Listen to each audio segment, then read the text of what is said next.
The longleaf pine, Pinus palustris, was once the dominant pine species in the southern United States, covering between 60 and 100 million acres. Through decades of harvest for timber and naval stores, conversion of land for agriculture, and fire suppression, its population has now been reduced to approximately 5% of what it once was. Along with the decline in the number of trees is the loss of many threatened or endangered plant or animal species that depend on the longleaf ecosystem for their survival. Through the efforts of many conservation and state groups, as well as private citizens, the fragile remnants of this once thriving forest system are being restored and rebuilt. Because of its hardwood and abundant sap, the longleaf pine was exploited, starting with the first European settlers, for lumber and naval stores. Naval stores are the goods used in the building and maintenance of ships, including tar, pitch, and turpentine. These products are used for ship riggings, painted on the sides and bottoms of ships to make them watertight, wedged between the cracks of boards and ships as caulking, and used as a thinner for oil-based paints as well as for medicinal purposes. Prior to 1700, limits on inland transportation lessened the impacts of harvesting the longleaf across much of its range. This wasn't a problem in coastal North Carolina, where Wilmington served as a large port to send goods down the Cape Fear River and out to the Atlantic Ocean. The naval stores industry became established in North Carolina in the early 1700s. Production rose dramatically from the 1840s to 1860s in North Carolina. Our state produced 95.9% of all the naval stores in the country at that time. It even gave rise to our state nickname, the Tar Heel State. Inland transportation improvements, including railroads, allowed inland counties to join the industry and ship their goods out of the Wilmington port. Along with this increase in production came an increase in the need for labor, mostly in the form of slaves. Unlike the slaves on plantations, those working in the naval stores industry often lived in temporary lean-tos, were exposed to the elements, poorly clothed and fed, suffered from illnesses caused by inhaling the fumes of the turpentine stills. In the 1850 census, North Carolina listed 444 tar and turpentine makers and 1,114 distillers. Wilmington had the highest number of distillers, followed by New Bern and Washington.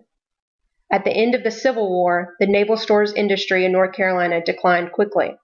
This was due mainly to exhausted raw materials and technological improvements that lessened the demand for these goods. The decimated forests were then cleared and converted for farming of cotton and tobacco. Instead of becoming reestablished at the end of this era, the longleaf was edged out by the more competitive, faster-growing loblolly and slash pines. The longleaf ecosystem evolved to be dependent on regular fires for survival. These fires serve many functions, including reducing ground cover, leaf litter, and reducing the amount of encroaching hardwoods such as turkey oaks. While many of these fires were set naturally by lightning strikes, many were also started or fostered by Native Americans. Native Americans used fire to reduce fuel loads around their settlements, maintain open areas for hunting and travel, protect themselves from ambush attacks, and improve health by reducing biting insects. Fire exclusion policies started by forestry policy makers, such as the U.S. Forestry Service in the early 20th century, were disastrous for the remaining longleaf pine forests. The American Forestry Association sent out teams of Dixie Crusaders who touted fire prevention throughout the South from 1927 to 1930. Without fire, the regions formerly home to the longleaf pine ecosystem became choked by hardwoods, and a dense mat of leaf cover killed the diverse ground cover plants. The result of the damage caused by harvesting for naval stores and timber, conversion of land for agriculture, and fire suppression policies was a drastic reduction in the range of longleaf pine forest in the southeast. In the pre-settlement era, longleaf pine covered 36% of the region. By 1990, it had dropped to only 1.7%. Despite the massive declines this unique ecosystem has suffered, there are reasons for hope. By the 1940s, the U.S. Forestry Service had changed their policies to include prescribed burning.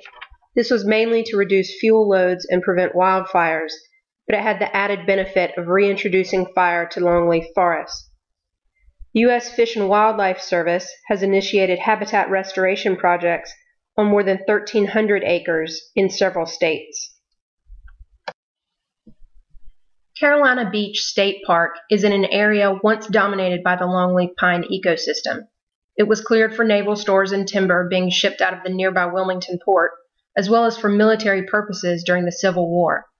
Since its establishment as a state park in 1969, the staff have worked to encourage a return to the natural state of the ecosystem and improve the size and health of the remaining longleaf forest on its 761 acres. The introduction of prescribed burning in the park, especially later growing season fires, has caused drastic improvements in many species found within the park. Perhaps most important among them are the Venus flytraps, which are only native to an area within 60 to 75 miles of Wilmington. The flytraps depend on fire to clear out the leaf and needle buildup and open up the forest canopy to allow sunlight to reach them.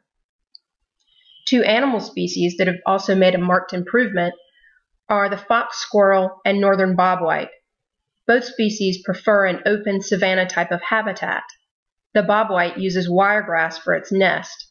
Since the move to growing season fires, the health of the wiregrass population of the park has improved visibly, resulting in more nesting habitat for the birds. The superintendent of the park, Chris Helms, hopes that going forward more species will become reestablished that are either completely absent or very rarely seen in the park, such as the red-cockaded woodpecker, and several wild orchids.